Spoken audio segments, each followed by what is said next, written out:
I was recently asked to give a scenario because of things that I built into the house back in 1999 when I started building the house. Water tanks, storage tanks, power plants. Before I built the house, I had that.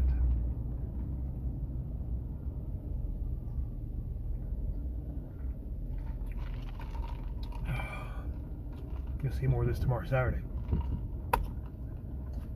Cherry limeade from my adult drink place. So I just told him like it was. I said, you guys are sitting here, these $1 million people here, $2 million houses all around me, overnight rentals. How do you keep squatters from getting into there? Well, that led me into some stuff we had done in Hamilton, Ohio, with investors from out there. And things we had done like take out the water heater, take out the HVAC system, turn the power off. And that worked for most of them. They just leave. We changed the locks, fixed the windows back, fixed the walls back, fixed the carpet, rehab the house, and then sell it. No more rentals in that area. That led us into one problem we got into, which was a pregnant girl, a Spanish girl, or Guatemalan, I don't know what she was.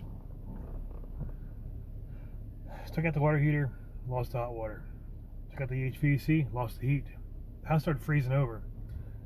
She made some calls, even though she's illegal and was illegally squatting, because she was pregnant. We had not just put back the old stuff, we had to put back new stuff.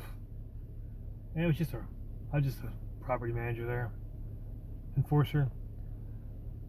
So we had to put back new stuff and keep it powered up for 8 of her 9 months. Then we got rid of her. Actually, she disappeared. They were going to prosecute her for all that time loss. She disappeared 2 weeks before she was due. Gone. That's what they do.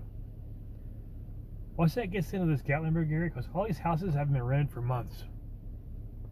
$2 million houses, overnight, beautiful houses, log cabins. No one's renting them because it's cheaper to stay in town than the hotels. You're going to spend $1,000 to get a whole week instead of one night. Why not? And you're right there in town. You can walk to wherever you need to go. You don't got to drive up these mountains. But then that led me to, they said, why are you telling me this? I said, well, I'm building up to something here. So the more you get people, the more they're going to want. The more they want, the more they're going to take. So it's like you can't help some kinds of people because they want everything given to them for free. They think they're entitled. You work for what you earn. I mean, you need to get up off your butt and earn your living. In fact, you're commanded from Christ himself to do that.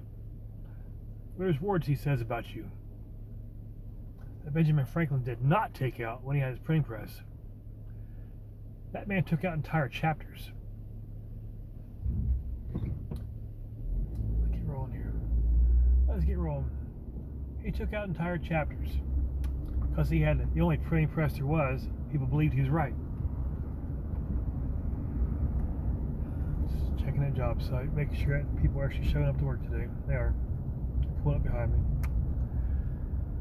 So they said, what do you do when it looks like we're headed to a point where there'll be no rolling power outages? I said, you turn your solar panels on, power inverters, your generators. I said, all right, well, what do you do when they run out of diesel? And I said, you make more. I said, well, how do you make diesel? I said, diesel's going to be abundant for the first year and a half, until people tell you and figure out how to do this. How do you make diesel? 55-gallon barrel, preferably metal, filled about 2 inches from the top. Filter out all the globs and clumps of oil from where you change your oil from all the dump sites for oil. Public landfills usually have free dump sites. There's lots of oil there in barrels, and Clorox bottles, and laundry detergent bottles, and everything else. There's just lots of oil sitting there. So fill you a barrel full of that sludge. Filter it out with a rag, cotton shirt, whatever you got. Don't put those clumps in there. It'll take you 1 gallon of gasoline, pour in the top of there. Stir it up with a handle. Not anything metal's going to spark. There's your diesel. You can run that in anything, your tractors, your trucks, whatever. You need to filter it one more time before it comes out of there. That's your diesel. So 1 gallon of normal gasoline to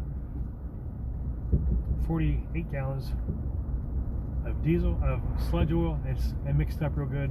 That's a couple days, a week, you're good to go. All right, I say, what happens when you can't find gasoline? I said, use moonshine. You're still going to use motor oil. You will always have sludge pumps in like Stink Springs, Kentucky. Those pumps go up and down real slow, like 12 feet long, really slow. That is just pure diesel ready to be pumped and processed. It stinks. That's the word, Stink Springs.